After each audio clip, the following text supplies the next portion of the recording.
All right. Hey, good evening, LinkedIn, everyone. Dave Wilson of Results Staff. Hey, got a lot of great show tonight to talk about corporates versus the staffing companies.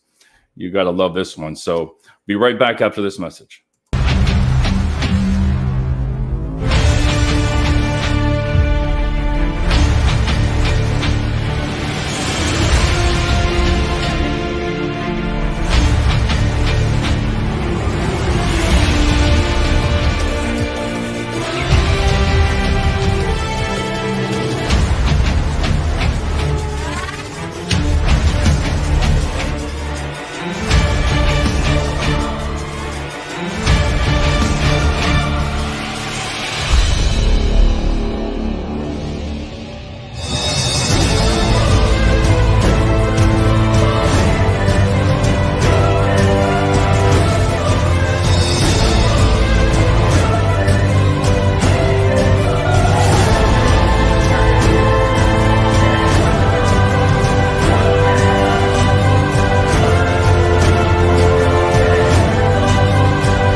Whew, that was, hey, good evening. Look at Tuvia's right there, man, looking sharp. Hey, you gotta dress up once in a while. You know, it's when you do a show. You know, I always say first impressions are a lot. Tuvia, he's all the way in Miami, so here where it's freezing in Pennsylvania, like it's 26 degrees, Tuvia, and I know where he is in Miami. It's probably like about 78. So tonight, the show I want to talk about is the corporates, companies that hire staffing companies. So corporates versus staffing. So the first part of the show, I want to tell everybody, listen, if you're looking for professional services, you know, we're here for you at Results. We do professional services, logistics, staffing, you know, temp to perm, you know, whatever you're really looking for around Pennsylvania. Prefer to stay in the Lehigh Valley area, but for direct hires, that could be anywhere. We specialize in social media recruiting, and have a lot of great fun with that and success. Tonight, you know, it's one of those nights where you're just not in a good mood. You know, you know the problem today at a company within sales, and you know what's wrong. You know the issues. They know the issues. But then at the end of the day, nobody does anything about it. They just don't do it. And I'm going to go over the company side first, the corporates, then I'm going to the staffing. So it's going to be negative and positive, negative and positive. So we're going to hit this. So when you go to a staffing company or a corporate and you go in there and you try to sales pitch it, you know, when you're a salesperson, hey, we can promise you this, we can do that, we can find you staffing, and they already have 2 to 3 staffing companies in there. What makes you stand out? Now, at a corporate, the majority of the times, they do not really listen. They're just like, oh, they're just another staffing company. They're here to sell you the world. They're going to say they can put people from some sites to other sites. They can move them when they're slow. Promised you the world. And I get that, you know. Hey, there's Bill from Pittsburgh. Hey, it's still cold over there, Bill. We're at 26 here. I think you might be a little bit colder, but we got a hell of an ice storm and some snow today. So that was the big news of the day. But back to about the companies. Listen, I don't blame you. I do not. Oh, geez. Now we got Mr. Utah. Now, everybody. Now, Bill, we have Mr. Utah, Superman. I still don't know what Steve has out in Utah. I really don't. Cows, something out there, cheese. So welcome, Steve, to the show. He's always a great person that signs on. And these guys all just talk to each other now. So I got to let that go. But companies, when I know like Steve and even too, when you go into a company, you don't want to overpromise. First of all, if you're a salesperson, you're just trying to get that sale, you're going to say anything, and they'll sit back and they'll listen. You can see it in their faces. Well, yeah, they're just another company. So my point there is companies complain about being short-staffed. Corporations, we are short-staffed. All right. They blame some of the blame on the staffing companies. Now remember, I'm going to go back and forth. So that's a company. They are blaming the staffing companies. That's their problem, not ours. You can't produce. Got that. We're all set there. So the corporation's blaming a staffing company because you didn't provide the staff, which the staffing company is at fault too sometimes because they're supposed to provide the staff. Rocket scientists right there. Rocket scientists, right? When you say the price is too high, I've talked to a couple of colleagues today. They know who they are. Pricing is not all about value, your value of what you can bring to the corporation, right? What makes you different than another company, right? That's what it's all about. You want to make a difference. So how are you going to show a company what you can do? When you spend time thinking of some issues of how to, like a hurdle, what are you going to do now? Now plan has changed. Now you got to jump back, try something again. And you continuously beat a dead horse with some of the companies, corporations. You do. You literally know the problem, but they won't listen. And I get that. It's because a lot of them are not in the roles that can make the decisions. Listen, you can go into a corporation and everybody in there is really just at the mid-level. Just, you know what I mean? They're mid. They're not the decision makers. Nobody in that building right there normally is not the decision maker. It's always corporate. A lot of people don't even know what corporate is. Who is corporate? Is marketing or anything like that. And I know these guys here will agree that you have to change. And when I look at some of the corporations, what I hear is, well, we want to replace what we have. Okay. You want to replace. You have 2, you have 3, you have 4 staffing companies. Again, how are you going to convince the client to go with you? How? Are you just going to sit there and say, well, we can do this? Well, we can do that? What I've learned through this whole journey of this business, and it comes down to the customer service. I believe you really need to show that your customer service. So in the staffing side, you should be visiting your company's clients. You should be visiting the night shift. I know Steve does that. I've seen him going on his videos, 11 o'clock at night, he's recruiting. You need to stand out and do something different. It just comes down to that, because I don't know what it's like in Bill for logistics in Pittsburgh. Maybe you can enlighten us, but in the logistics side, is it just like constantly the same thing? There's nobody there to work. They have issues there. I'm sure, I don't know how much of logistics are in that area, but I'm sure there is. Don't promise everything that you can do for a corporation or as a staffing company. Don't promise. Don't ever promise unless you can really back it up 100%. Because I found out that honesty, at the end of the day, it's all about being honest. It's not about whether you like the person. Like now, do you find me ignorant? Do you find me honest? Would you hire me as a company? You have to look at yourself and what you can offer again. And when I see that, when they say the price is too high, what is the value of that when the price is too low? When you're paying a lower markup, not because it's a staffing company, mom and pop shop, or a little bit higher corporations, you can actually bid down and just barely squeak by,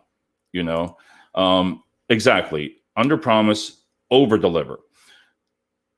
I agree with that. And I wish, and we've talked numerous times, I wish that more companies and staffing agencies would do that, or the staffing agencies. I came up with some excuses in the staffing industry, and some of them, listen, there are candidates out there. There are candidates. Don't get caught up in that excuses in the staffing agency. Well, there's nobody. No, that's not true. You just have to figure out as a staffing company how you're going to get them from another staffing agency or another company to bring them to you. That's all you're going to be able to do right now. Go after the ones that are working, because the ones, and no disrespect or anything respectively, is not everybody that's not working is not because they don't want to. There's so many things going on right now that you can't assume. You can't assume. What about overpromise and overperform? Steve, he got you on that one. I'm sorry, man. He got you on that one. Overpromise and overperform.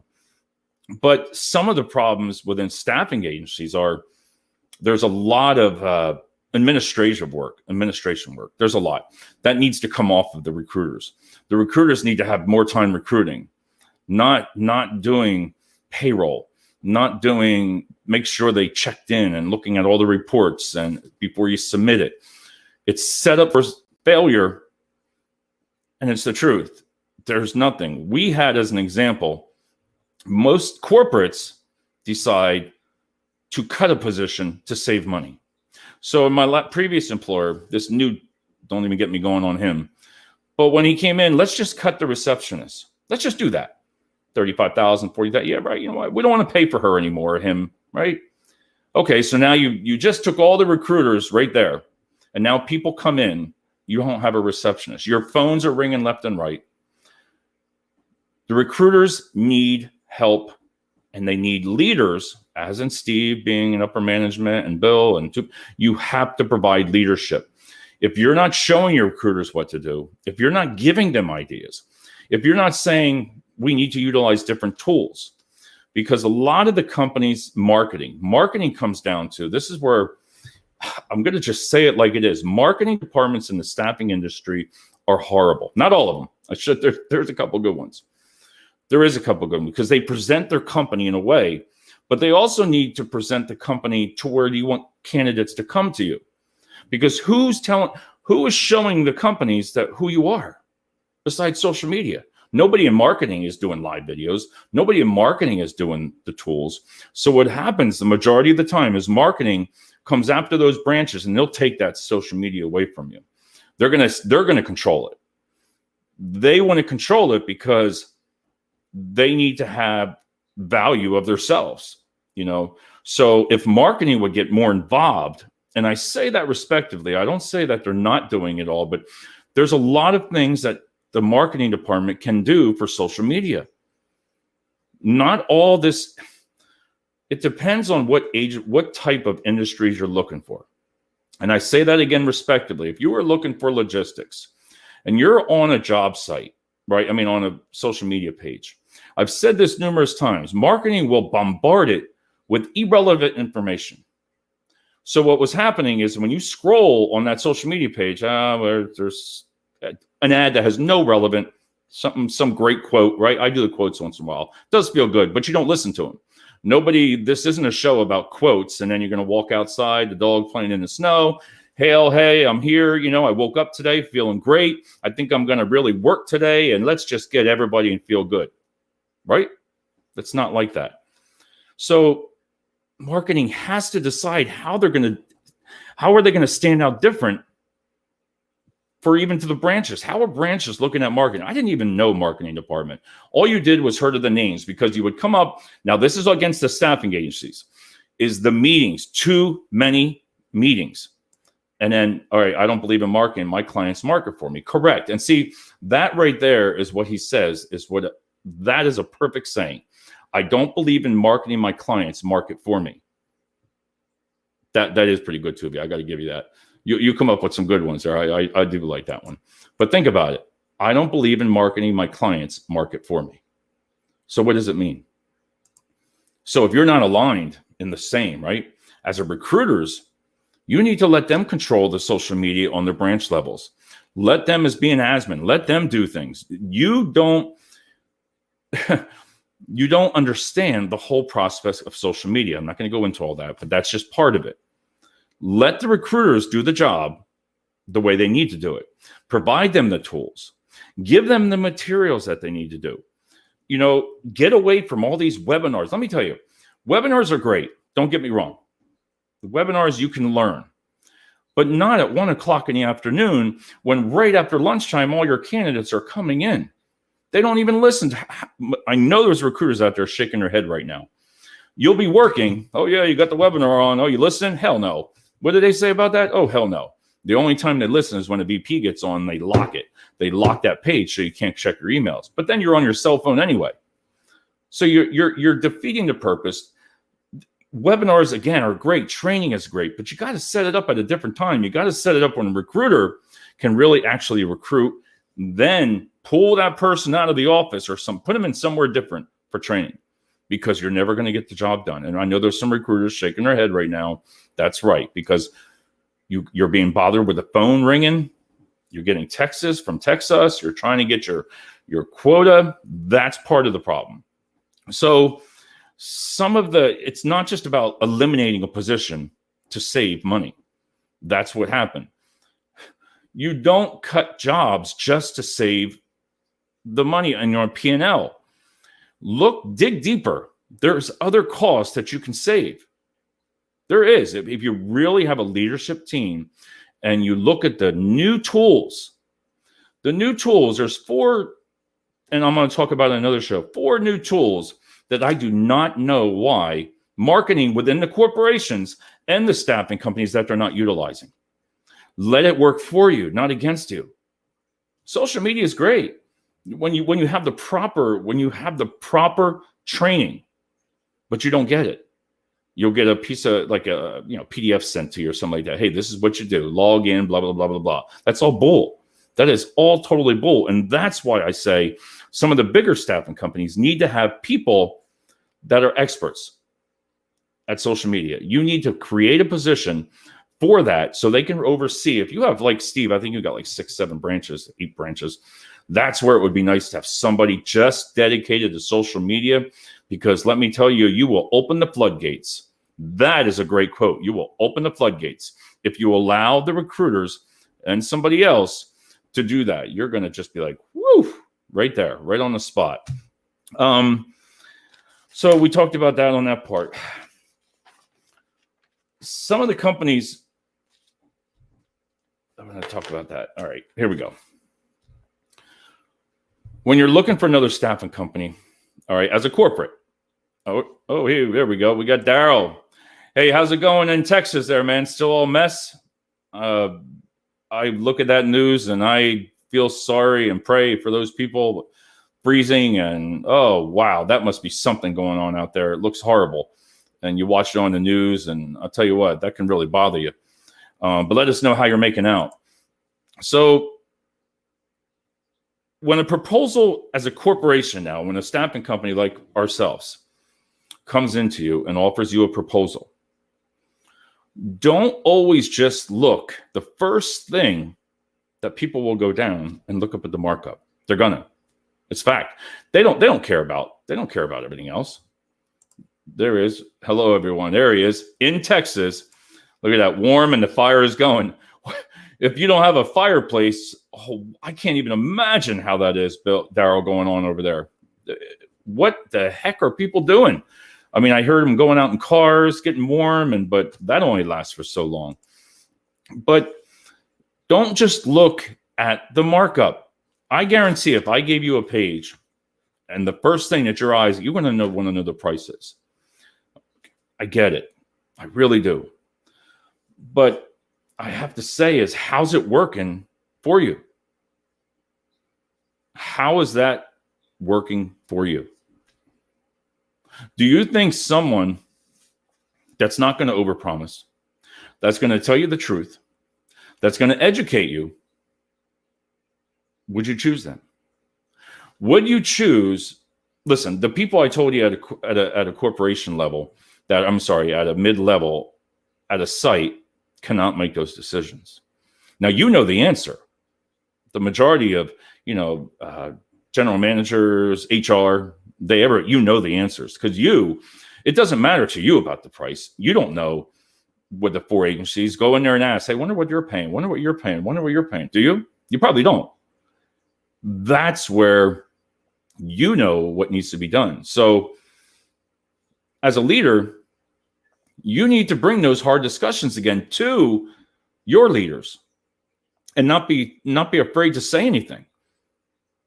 You get it? You know what I mean? There's no reason why, for an example, that like Tuvia, if he was a supervisor at a logistics center, constantly being short-staffed, constantly having no-shows, constantly people walking out, constantly after break, they never come back, or even after lunch, constantly doing turnover rates, constantly setting up training classes. Well, we got 10 more coming tomorrow. Constantly passing out all the paperwork, constantly doing all the training. Well, this one didn't last. Now you need another 10. Now you're talking about more background screens. Now you're talking about more drug screens. Every single thing comes down to the price. So when a staffing company, if you are in a corporate setting and you think that staffing companies make a lot of money, I would love to have you on the show. And you can tell I'm staring right at this thing. I would love to show you what we pay as a staffing agency. I would love to show you all these little freaking things that Uncle Sam takes out from you, which you know, because when it's your own P&L, like take for an example, your own P&L, right? You don't really care about it sometimes. As your branch manager, you would, but at a person that's working, like say as the recruiter and stuff like that, listen, you could ask them what's a P&L. Some of the recruiters won't even know what a P&L is. And that's a shame because they need to understand what a P&L is. Because then they can see if it was your money, like it's our money, you're going to spend it a lot differently on different areas. Let's see, we got areas, no gas in my brother's town, no bottled water, grocery trucks have just started showing up. Now it's an issue with broken pipes and flooding. Wow. Is the National Guard, Daryl, been issued out? Are they starting to help, assist in all this? I don't see that on the news. Hey, everybody, here's Rob. Rob, let us know how you made out. Did you get that job, if you got it or not? I know I missed your call today, and it was not a happy day. So I'll talk to you tomorrow about it, but I didn't know if you went there or if they set up the interview. Rob's been trying for a while to get a job. So anybody out there, please, Rob, you can put on here what you're looking for. Put on the post here what you're looking for afterwards, after this video. Go in the comment thread. Put on there. Say, hey, I'm looking for this type of position. All it takes is one person. $9K to get the employees in the door. I had a company that experienced 50% turnover during the oil boom in West Texas. He's exactly right. Because the reason I say that is people don't realize the cost. So if you break it down, if I told you a 38%, right? 38%. And if I broke it down to say like a 50%, right? That little bit of percentage, say 6%, 5%, just say, would you take a chance on somebody that could offer a better service and customer service and give you open to all new ideas? Not the same thing. And negotiate that within a proposal. That's the most important thing, because the middle level management, they don't care. They just want to work and have people. Here's Daryl. I haven't heard, but they're on the ground. They were deployed before the storm hit. Okay, I haven't seen it on the news. And Bill, Rob is a great guy. He is. He's a great guy. And anybody that can help him, please, Rob, on here, put on here what type, while you're watching this, just put on there what type of job you're seeking, you're really looking for. Just type it on there and I'll put it up on the screen. So don't always assume the pricing, because if you have to pay overtime constantly, the overtime is what's hurting. What I see today is what I really like is, listen, the hourly rate has to stop at some time or another. It has to stop. We have a great company that we're looking at. Great company. It's not always hard. If you can sell it, it's not always about the hourly rate. Now, it doesn't help being a little bit lower rates, but if you're able to add some other type of perks in there, just assume right now, if I told you could make $14 an hour, but you wanted like 18, let's just assume that.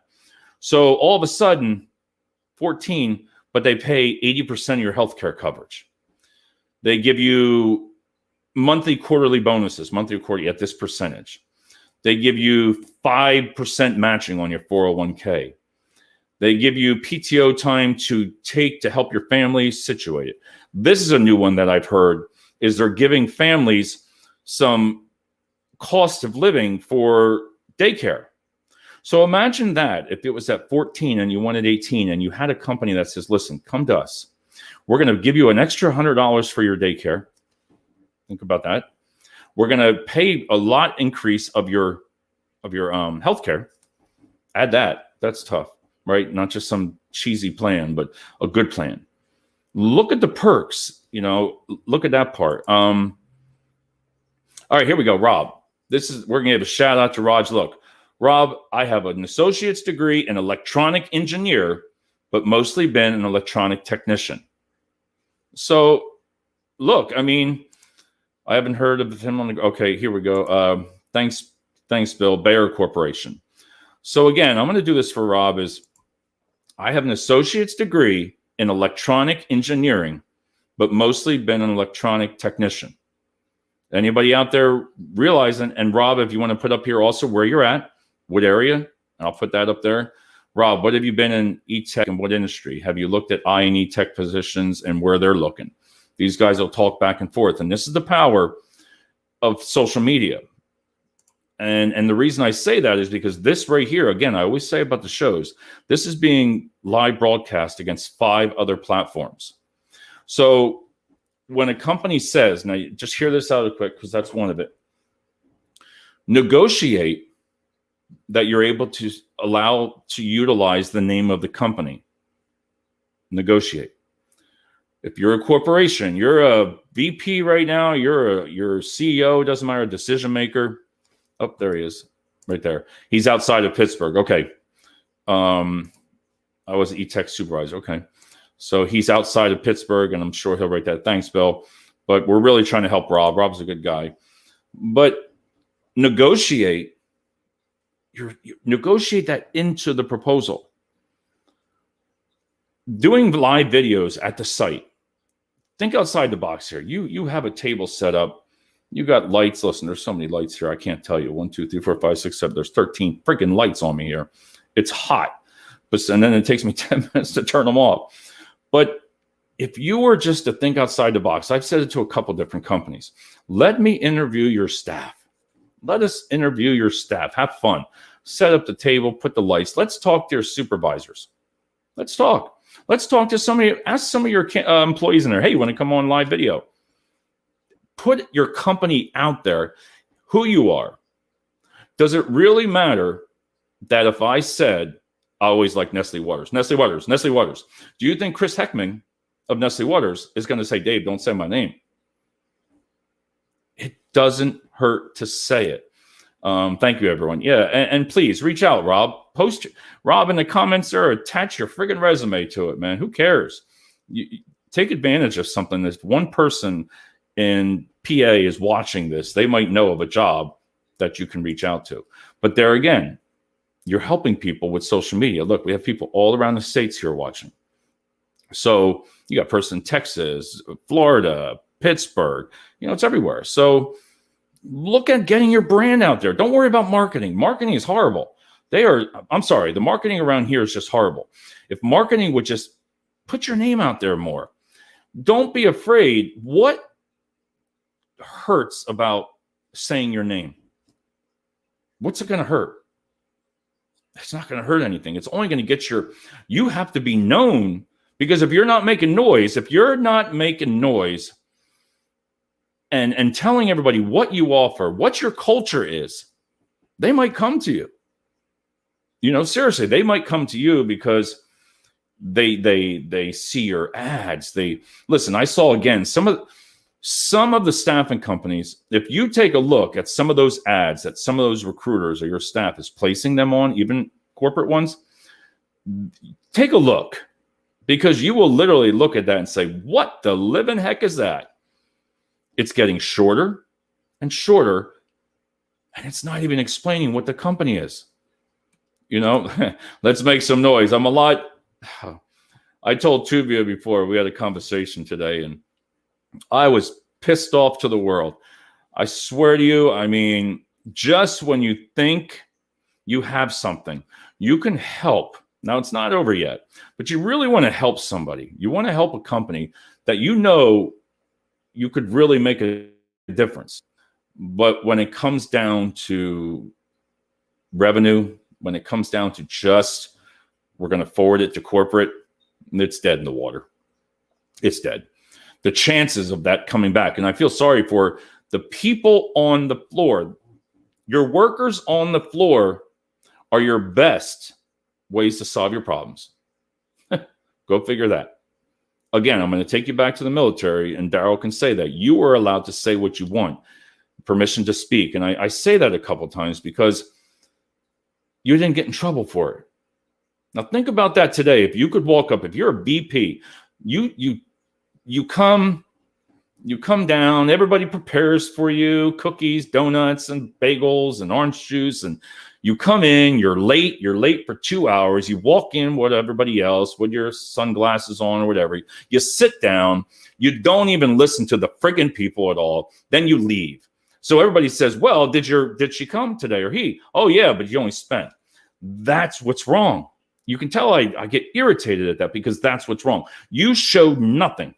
You showed no value of you coming down from another state, hopping on an airplane, coming into 3 offices, and not even explaining who you are. Come in like anything, and you don't even ask who you are or ask your candidates or employees what's going on, because you know what's wrong in your companies. You know the issues that are going on that you can correct, but only when it comes to you. When it comes to the corporations, you change. You change for what suits you at that time. Staffing agencies, well, we're going to change to this because it suits you at that time. Well, now we're going to change the process because it suits you at that time. You get what I'm saying? You need to change the process, what you're doing. If you're not on LinkedIn and offering suggestions, what you can do, because if you say, no, we can't do that, you said it within 3 seconds and you didn't even give it a friggin' thought. So if you're a VP or a regional director, think of that. You did not even give it a thought because you're going to say right away, no, we can't do that. Corporate will say no. How to friggin' know you know if corporate will say no? Because you don't friggin' know if they're going to say no. You don't know. You can't assume that corporate's not going to back you up for a lousy 5% on a markup. You're not gonna have any problems for that. That's your fault. Good luck. Because that's your fault. You're not taking it to the correct people and say, why? Why can't we help him? Or they can help us. All because of a little bit of money. All right. Well, good luck with that when you're working 7 days a week and you're bringing in 10 different people, 20 different days. Good luck with that, because if you don't hire the right people, that leadership that have been to that glory land, been there, done it, been the high volume, done the professional service, done all that, you can tell. But it's just one big ring, one big friggin' circle that not one company wants to take a chance on something different because they're afraid they're going to get sued. Bullshit. Well, I don't even want to go there, but that's not what it is. If some of these new softwares, even the video resume screenings are really good, but you don't give it a chance. You don't sit there and think, oh, wow, let me look at a video resume screening of a person on my screen in the morning and say, I'd like to get that person in here for an interview. Was that such a brain there, whatever you want to call it? Seriously, is that wrong? Or, well, let me go through these friggin' 20 damn resumes and hopefully find one, and let me call them all. And then by the time I call them, and then by the time you sit there and you bring them in, they don't show anyway. So you lost them. I got to answer some of these questions here. David, me cassette, what the hell is that? I was insulted this morning. I had an interview this morning. He came back to me and said 13. Oh, wow. Woo! Wow, is that a slap in the face for a degree, huh? This is what I'm talking about, how it happens. Look at that. Look what I was insulted. I had an interview this morning. He came back to me and said 13 for an hour when what he does in engineering. That is a freaking flip out. Yes, a lot of factories in Dallas are paying somewhere about 25. All right, that's what I was curious in Texas, what are they paying in that area? I know at least 20. Oh, they're talking to each other. But look what happened there. You have a good candidate, $13 an hour, you're going to an engineer. That is when the company should be called out. You have nothing. Listen. Oh. All right. All right, I'm going to finish up here, but I want you to listen just for a second. Take a chance on new ideas. Don't assume anything. Don't assume. Look at the candidate themselves, then the resume. The resume's days are coming. Eventually, they're coming. They're going to be gone. They're going to be part of a new wave. Something's going to happen. Something to where you're not going to utilize resumes that much because, first of all, they're too expensive for job boards anymore. Listen, for anybody that has to pay job boards, I'm tired. I got to pay Career Builder. They're going to shut my page down if I don't pay them. Whatever. I just pay him, send him the money, and then it opens back up. It's useless anyway. Thanks, Rob. You don't get much on job boards anymore, and I'm not even going to go there. But look at your staff within. Look at them. Ask them what is wrong on the floor. Ask them, hey, how's it going? What do you really think is a problem? Think about that. What do you really think? Tomorrow, when you walk out, and you see that employee over there that everybody says, well, he's in a bad mood or she's in a bad mood. Don't go around them. Walk up. What's wrong? How's it going? Don't assume everything is just perfect for those candidates. Don't. Employees, it doesn't matter what level, what industry you're in.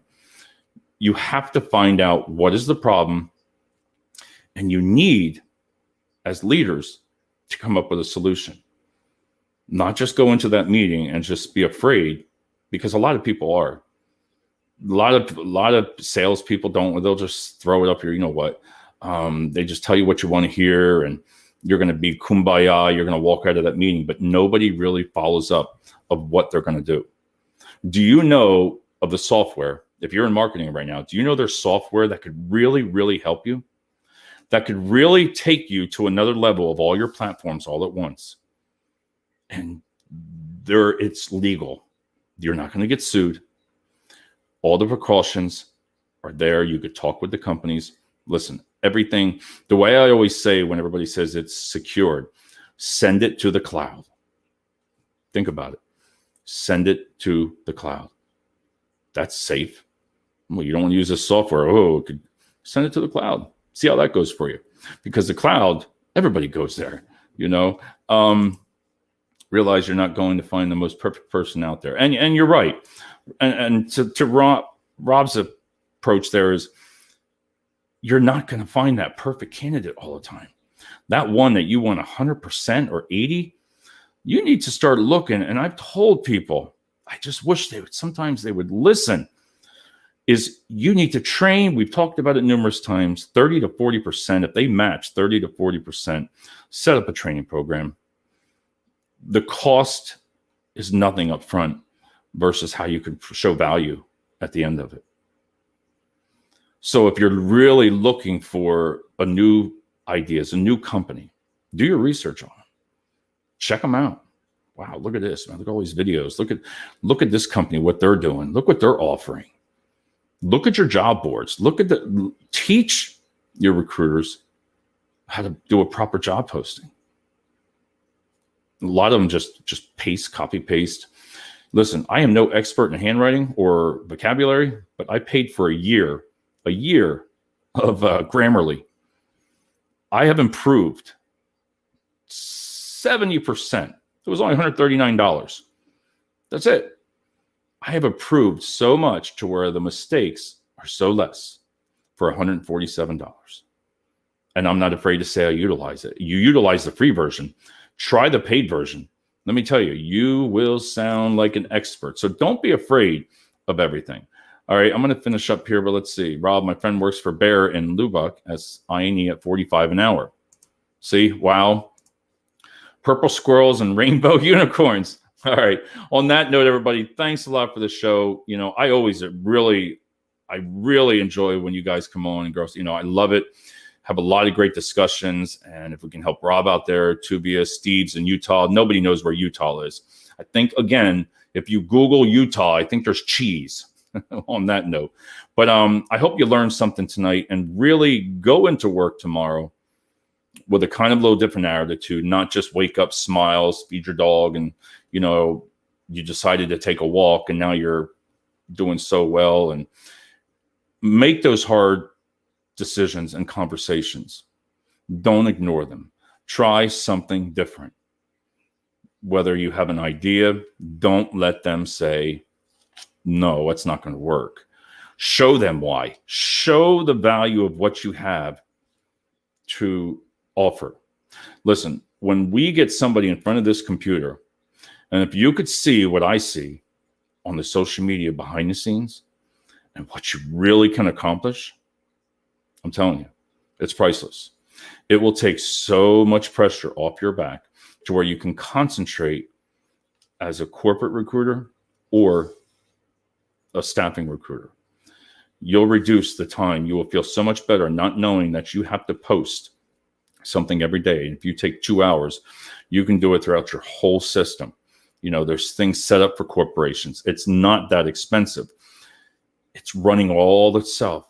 The jobs. Listen, we did the job posting today. I told Tuvia and Steve, 6 candidates within, I don't know, it was like 35, 40 minutes or something like that. Now we called, I got a hold of 2 or 3 of them. They wouldn't take it because of the hourly rate. But my point there is I didn't even do anything really. I know how to post. And when you learn as an expert, when you know you can back up what you say, not just like, oh, I know Facebook. Oh, I know that. No, a lot of people don't. It's because you study it and you become an expert, just like Rob's an engineer. I don't know anything about engineering. That doesn't make him anything less than me or me than him. I know social media. He knows engineering. Whew. You're looking for a job in that? That's possible. It's still hard to find everybody on the specialized for social media. But on that note, everybody, I got to get going. Got a lot of work to do tonight and start nice and early tomorrow. So I will talk to everybody soon and enjoy the outro.